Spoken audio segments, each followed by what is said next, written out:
Hello. How are you today? Welcome to JaniceHopkins.com, and I have my storybook. Now, the story that I'm going to read today is titled Happiness, and this story is going to set the foundation for this website. It's little bits and pieces of events that have occurred in my life, and I kind of put them all together because I had to write an essay on happiness. So this is what I came up with, and this is what this website is built on. So this is a little introduction, okay? Or not a little, it's a long introduction. But hopefully I'll keep it interesting, and the time will fly, which we already know it's a lie if you've watched the video on. No, you haven't watched that video yet, because happiness is the second video. Here goes. My professor asked, "What is happiness, or the pursuit of happiness?" I thought about it, and thought about it, and thought about it. Because examining the topic revealed hundreds of possibilities. Like, for instance, is happiness visible or invisible? In other words, can you see, hear, taste, or smell happiness? On the other hand, who can, or better yet, want to be happy? Is happiness for the privileged and elite only, or is happiness for the poor and deprived? Let's assume all is seeking happiness. Can they all have it? Also, what authority, if any, determines who will or will not receive a helping of this intricate emotion, happiness? Now, dictionary.com states that happiness is good fortune, pleasure, contentment, joy. The quality or state of being happy. Now, an unknown author really got my attention when he or she said, in the midst of happiness, one may not appreciate what happiness is. Interesting. Surfing the web, I came across a line by Samuel Beckett. Now, he said, "The only thing you must never speak of is your happiness." I do know that happiness is universal, which means it has the ability to be in multiple places at the same time, everywhere around the world, from sunrise to sunset. Someone, somewhere, is happy. Also, you don't need to be a rocket scientist to understand what makes me happy can be completely different from what makes you happy and vice versa. Shamelessly. What excites me today can disgust me tomorrow. Happiness. Happiness. Happiness. What art thou?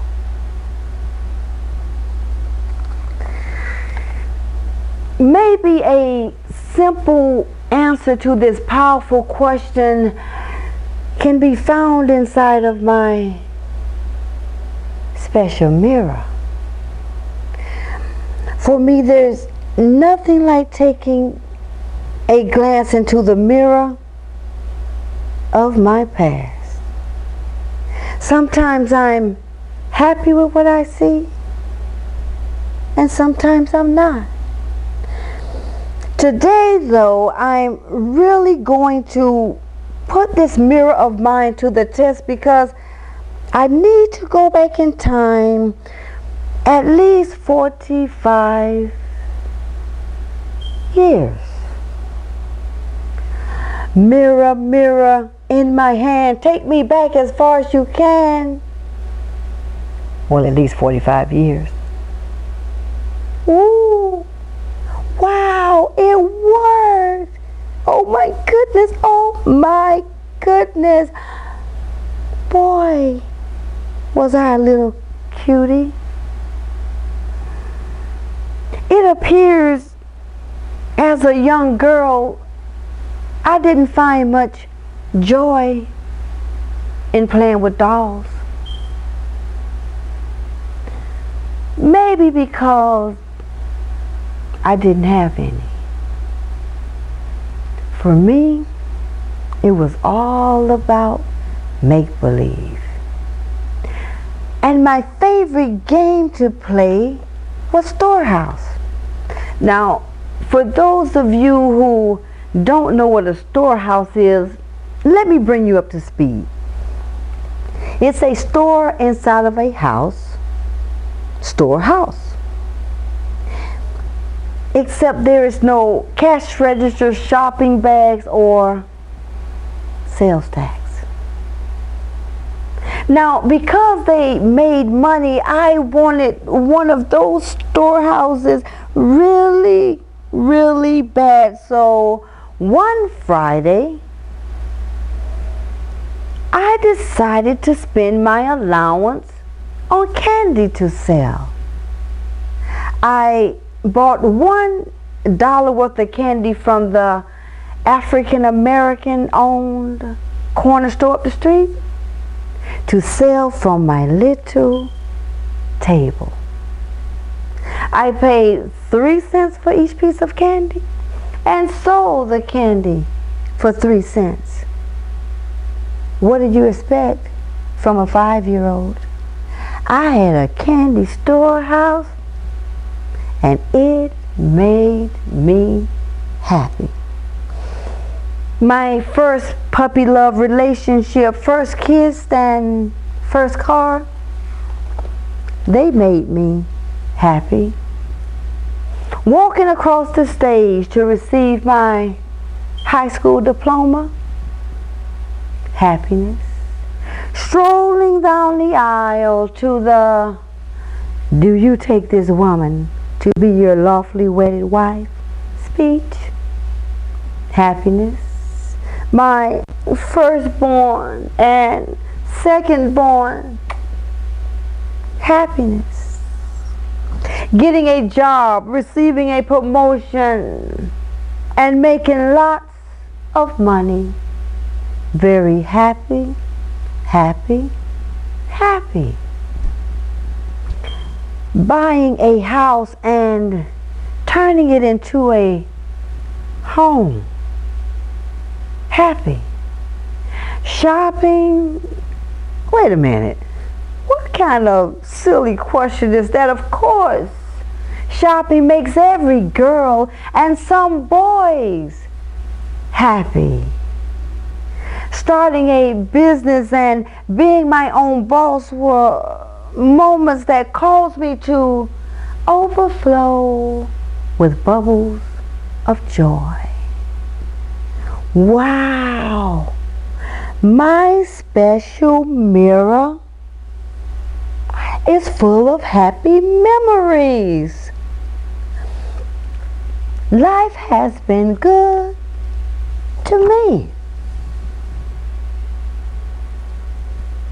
Or has it? Have you ever heard the saying, what goes up usually comes down? From experience, I have discovered if there's an in, there's also an out, and where there is right, wrong is not far behind. Life seems to be in balance that way. I said all that to say this. My little mirror also revealed another reality. One that I necessarily didn't want to revisit.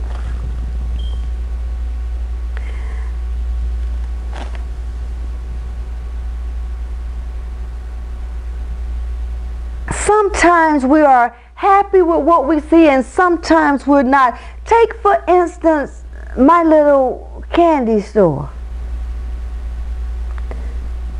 I didn't sell one piece of that delicious candy. I ate it all.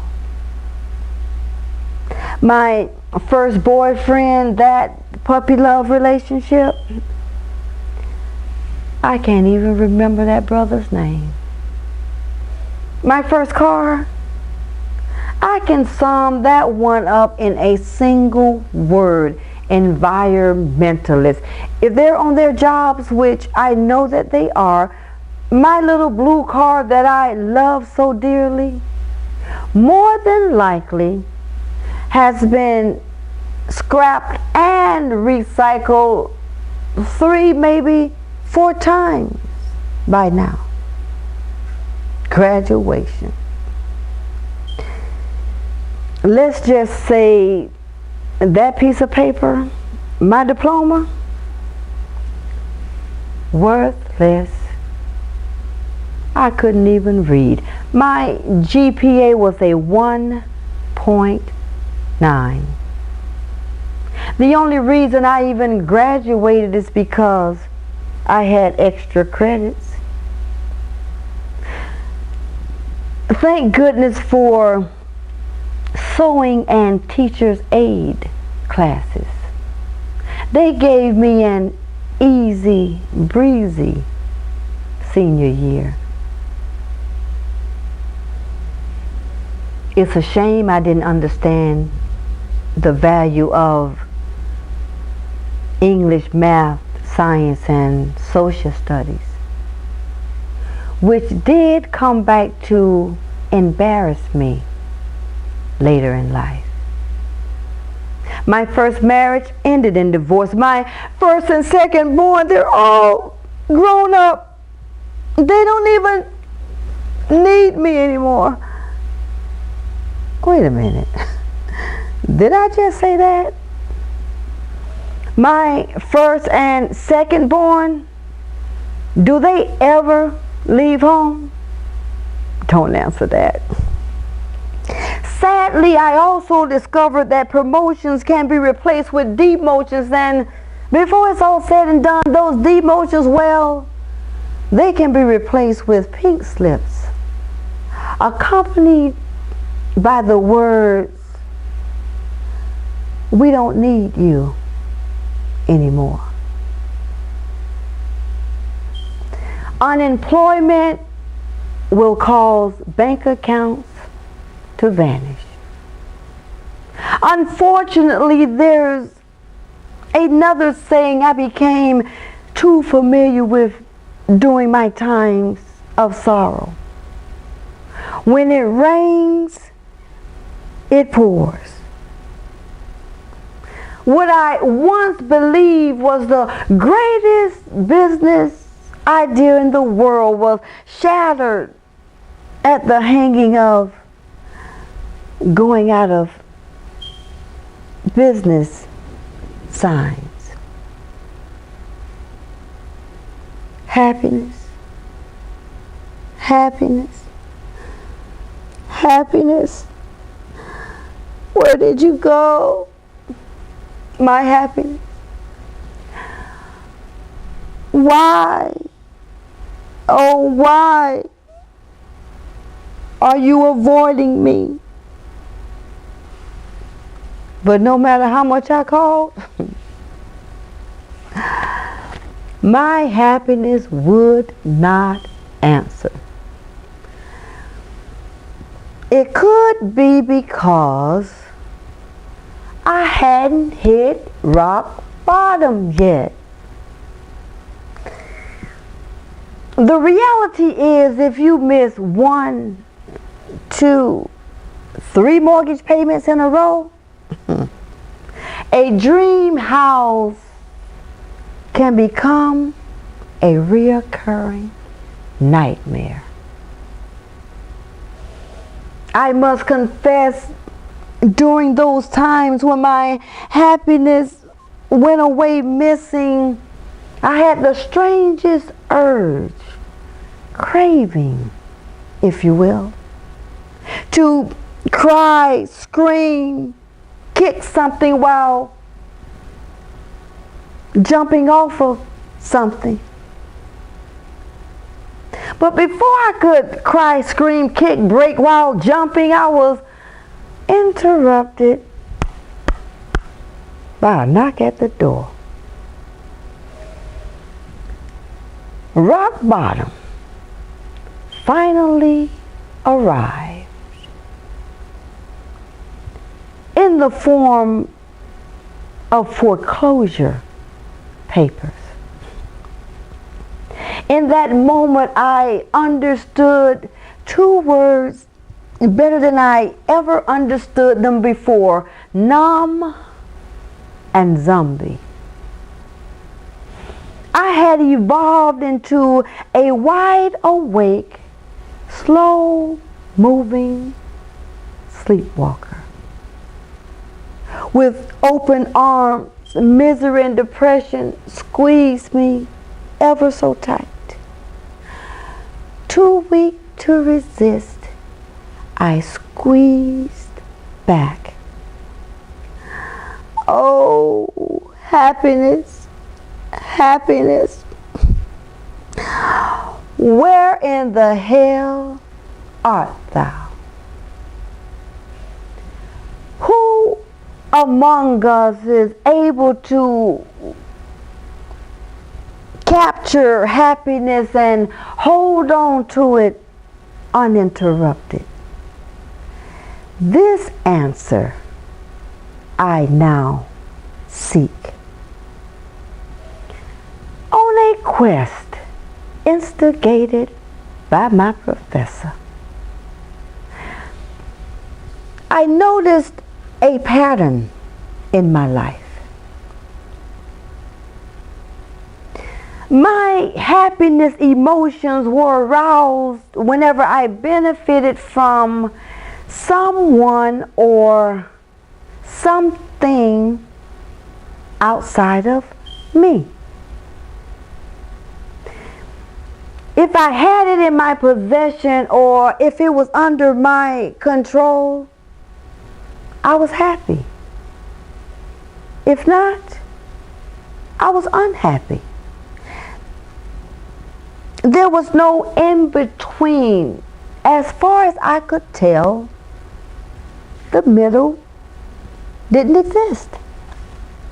Now, Problem Solving 101 teaches that the first step to any recovery is to admit that there's actually a problem. Okay, that's fair. I can put my pride to the side long enough to admit I have a bucket full of problems. There. I said it. What's next? How do I change my undesirable negatives into pleasing positives and maintain? I know. Why don't I rebuild my happiness? But this time, I will not be deceived. I will not build my happiness foundation on my expectations of others. Although people possess an ability to love deep and passionately, however, balance circulates in the universe. And because of balance, the opposite of love is what? Hate. Right?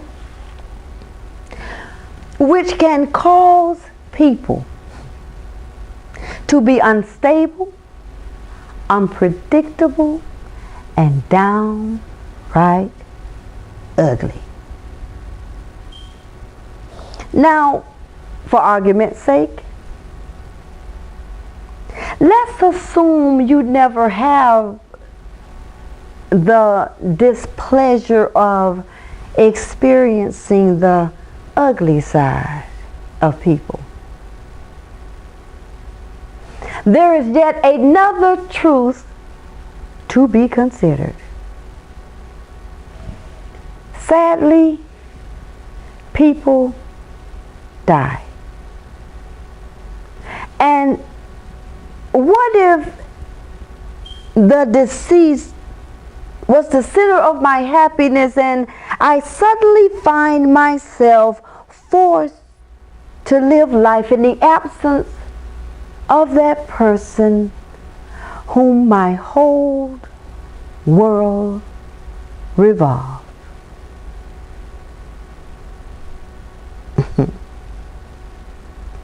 For those reasons alone, the People Happiness Foundation can be very, very slippery. Now, don't go and misunderstand what I am saying.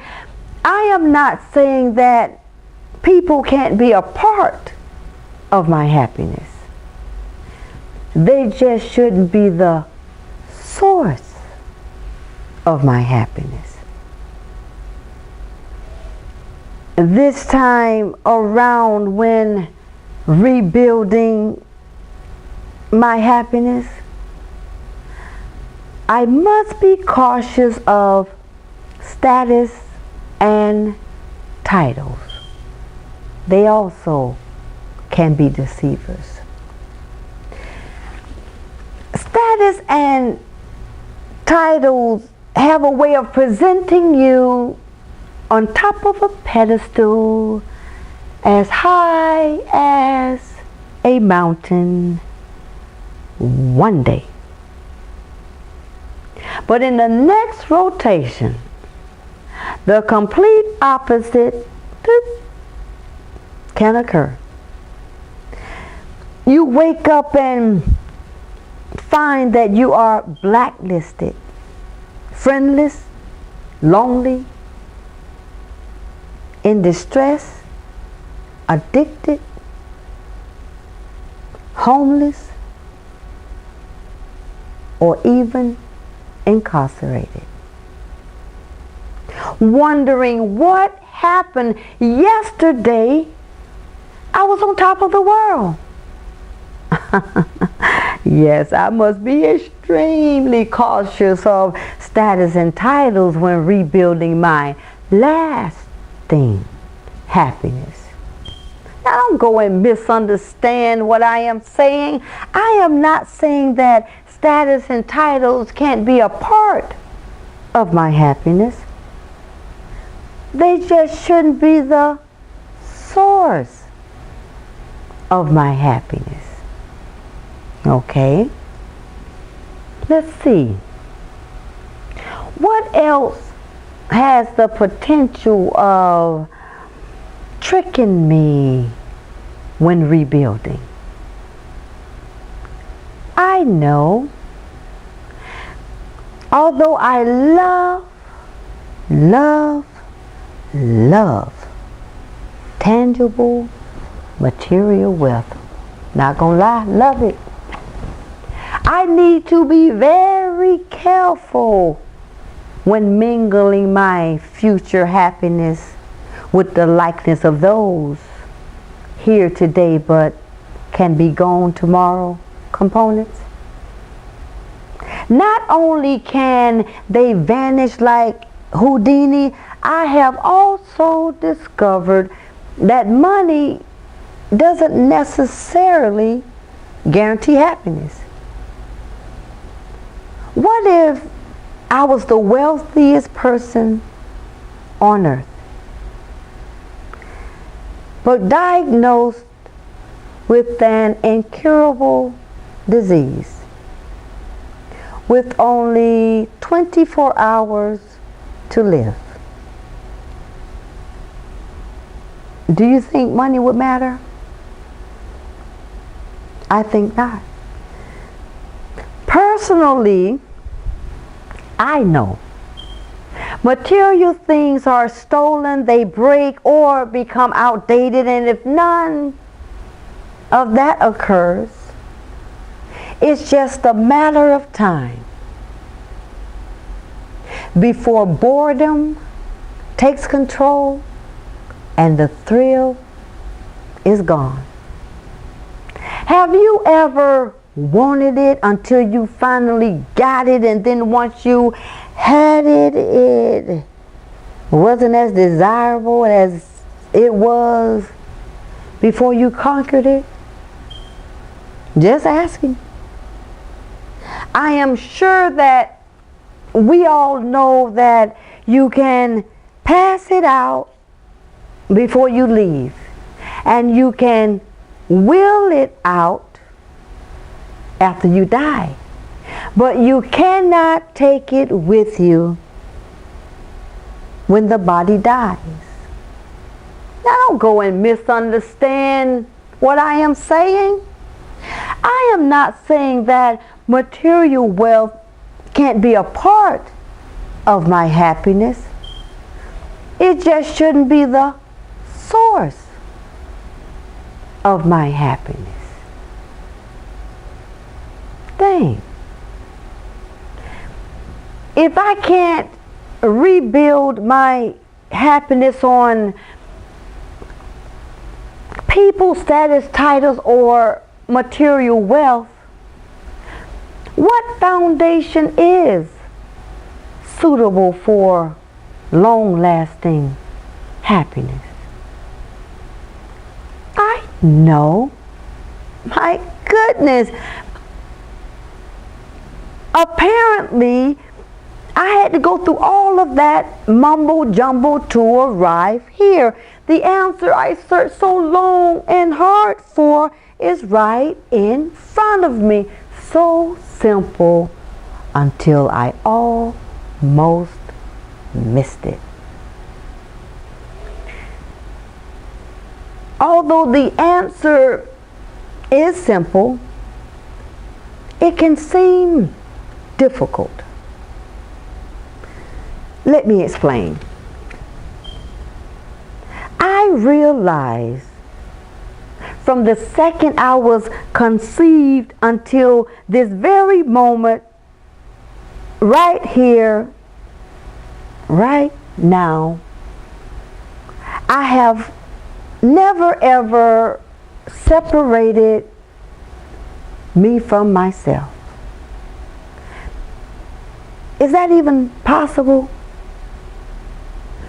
I do have the ability to separate myself from people, places, or things, but I cannot detach myself from me. Wherever I go, whatever I do, me is always with me.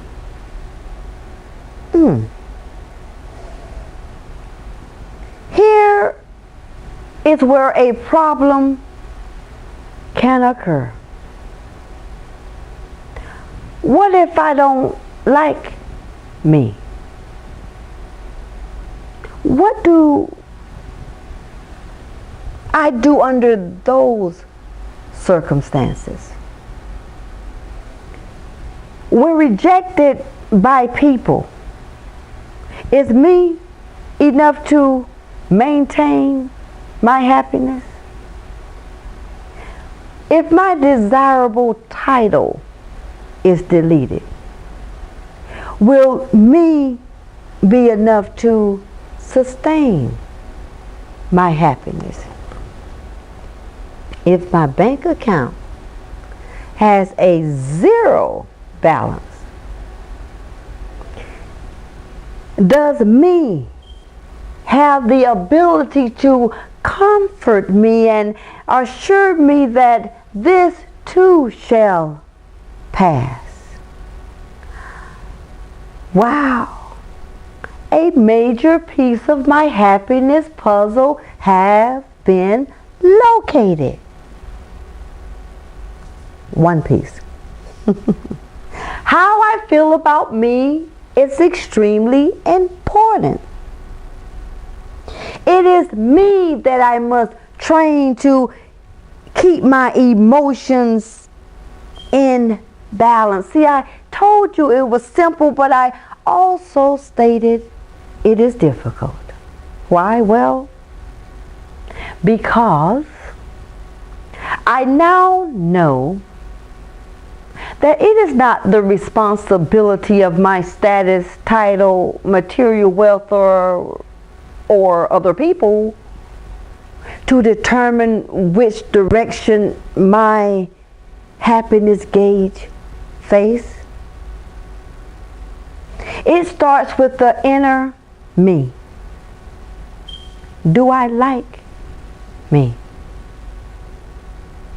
Do I value me?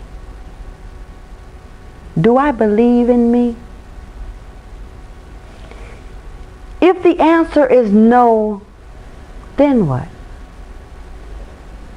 Do I work on becoming a better me for me?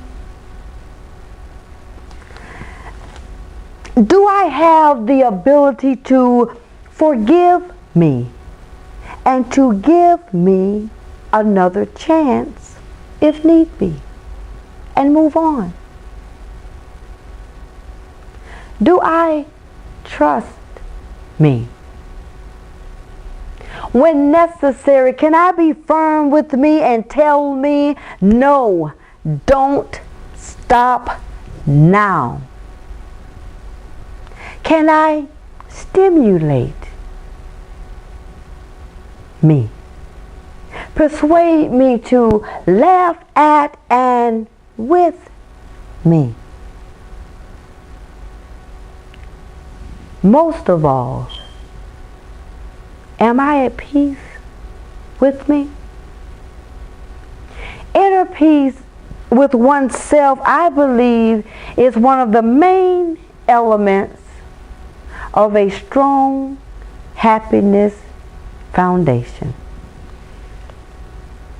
In the entire matter, I have concluded happiness can be found and maintained in simplicity. It is both visible and invisible. I can see happiness in the birth of a brand new day, because a new day represents another opportunity. Happiness can be found in the innocence of a baby's face. Happiness can be heard when birds sing and in the sound of joyous laughter. I can taste happiness in a large slice of chocolate cake and smell it in the fragrance of your delightful perfume. most of all, I can feel happiness in righteous justice. I overflow with happiness each time I brighten someone's day and use words like please and thank you. Happiness is both priceless and it's free. Happiness is for the young and old, male and female, rich and even the poor. I am convinced that all who dare to seek it out can obtain it. However, the amount of happiness one receives, whether a large scoop or a small one, that contentment in one's surroundings starts and stops with each individual. Today I reach for the stars. Today I share my years of experience through my stories. Why? Well, because along the way, traveling my journey, I discovered sharing makes me very, very happy.